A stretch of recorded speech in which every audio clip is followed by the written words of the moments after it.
Hi guys, thought I would show you the machine that we've been talking about over in the antique forum on Practical Machinist. It's a 1995 Bridgeport Torq Cut 22. It's my newest machine, believe it or not. The machine it replaced was an 84 Boss 5, and that was my newest machine at the time also. This machine came from a little shop that works on leather sewing machine parts.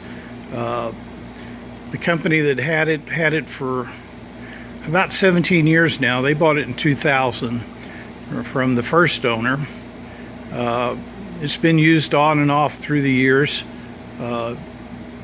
Buying it from these folks was kind of nice in that I have a full history of the problems that they've run into, things that they've had to change, and if something goes wrong and I can't figure it out, I can at least call them and talk to them. This machine replaced my Boss 5, as I said, mainly because I needed to make parts more unattended. I needed a full enclosure like this one has, so I could spray flood coolant on the tools and keep them cooler and make them last longer. And I needed a automatic tool changer, so I just didn't have to sit there all the time. This machine was pretty cheap, and it met both those requirements for me. This is the door that opens into the enclosure. We've been working for about a week on this machine, cleaning it and starting to bring it back to good operating condition. The only thing that I know wrong right now is I think a rotary valve actuator has got leaking seals in it, and so sometimes it has a hard time shifting from high gear to low gear. This machine will go up to 7,500 RPMs, all the way down to slow enough to do rigid tapping. It's got flood coolant. Those are the three knobs right there, or nozzles right there. You can turn off and direct where you want to. It's got Cat 40 tooling, so it's pretty standard. Spindle sounds very nice. And the thing that I like the most is an automatic tool changer. That's an umbrella type tool changer. Holds 22 tools, which I think for back then was a lot. We've pulled all the shields and everything on the table, and we've started, well, we've been painting them and taking care of any rust issues that we found. And that one's all back together. That covers the Y servo motor. So another thing that I liked about this is it's got newer than the Boss 5 I had, in that it has servos instead of stepper motors. We've painted parts of the table that were pretty rusty and not machine surfaces, and when I'm through here I'll take that off and we'll clean up the table and stone it and make sure everything's okay in there. There's a bunch more shields that go over this. In fact, there's the black shield that goes over the front. Another nice feature about this machine is this old 4th axis. It'll bolt to the table and plug directly into the machine. So we're going to have to go through it and clean it up and oil it and take it apart and make sure it works nice. That panel right there is the back of the old control pendant, which kind of looks like a little Frankenstein work, but it's serviceable and made parts. We're going to take this monitor off. It looks like a 15-inch, and I'm going to find a new one, and probably I saw another member that has one of these, and he had taken the bezel off of this and mounted it on the inside, and it sure looked nice, so I think we're going to do that. All the keys and controls work so far. We were talking about antique, an old floppy drive, 3.5-inch floppy. The only way that I've found so far to put programs in this is via that floppy drive. I can't find any ports on it just yet where I can hook up and try to network to it. So I'm going to have to use the old sneaker transfer system to put in programs. Got a lot of spare parts, switches and things that they had in a box full of parts for it. That green switch is going to go over here. This button, when you push it, releases the tool holder, and you can it has a light on it, but I don't think this one works, but we'll tear into that and make sure it's all fine again.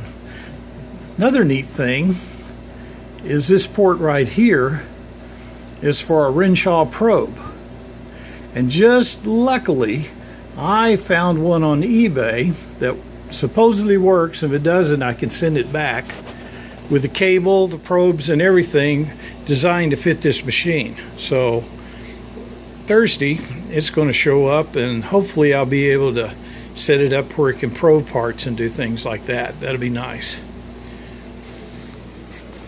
Oh, this black thing down here. This is a tool holder that goes in this carousel. It's kind of mounted up underneath there. And luckily, that was a spare one. Unluckily, it is now not a spare, because the very first time I tried to home this machine, it decided to run away and crash into the carousel. And, well, down there, that little piece right there is all that's left of the undamaged part before I got a hold of it. So that'll go into service very quick. Not really sure what I'm going to do on the outside of the machine. It's got a lot of places where it's worn. We sanded it all down and sprayed it with a rust converter, but I'm just not really sure what paint's going to hold up to that coolant, so we may have a research project there. This blue line is a coolant washdown that they've run from the back pump. I've got a total of 4 tool holders that came with the machine, and those 2 are in pretty bad shape, so I've got some more coming. Luckily that's all Cat 40, and unlike like a bridge, like a Moore jig bore, they don't cost an arm and a leg. Oh, the I Believe in You M8. When I was asking the former owner what that meant, he said one time they were having a lot of problems with this machine, and somebody thought it needed a little inspiration. I said, well, what's M8? And he pointed to the sign. So I guess M8's going to stick. There's a light stack back there that they added later. Had to add some new circuitry to make it work.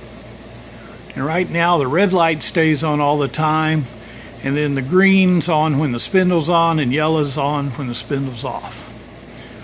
We painted that motor up there. That's a 7.5 horsepower motor.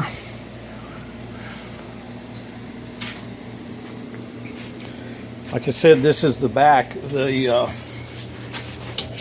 control used to have a cathode ray tube television set sitting in here for a monitor. And I've got all the brackets and everything. In fact, I've even got the old one. But this monitor seemed to work a little bit nicer. There's the back of the old floppy drive.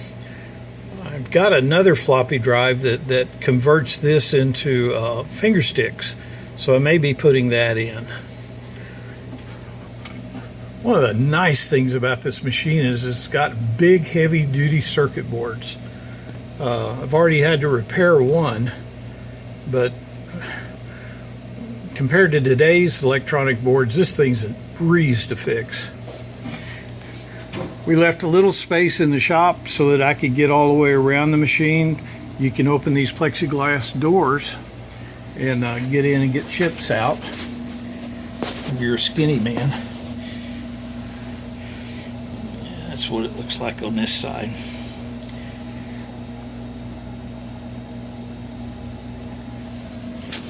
Then we go around to the back.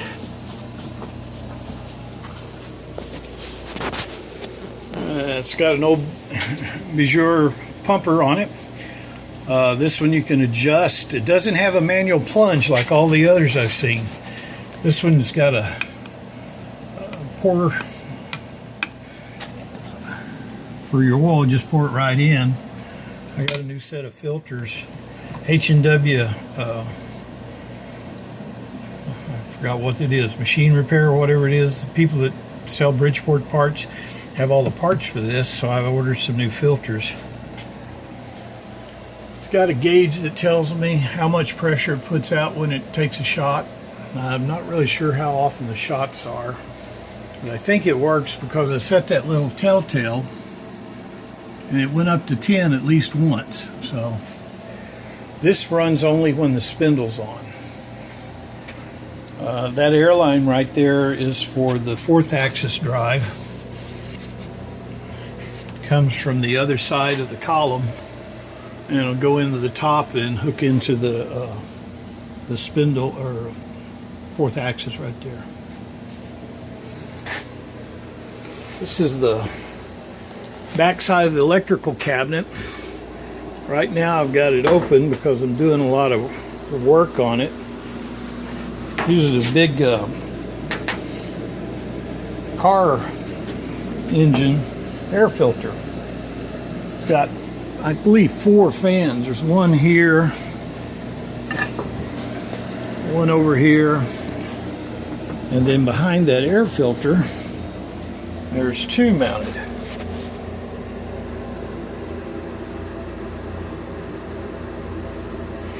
I'm going to stop this film right now and I'll start another one.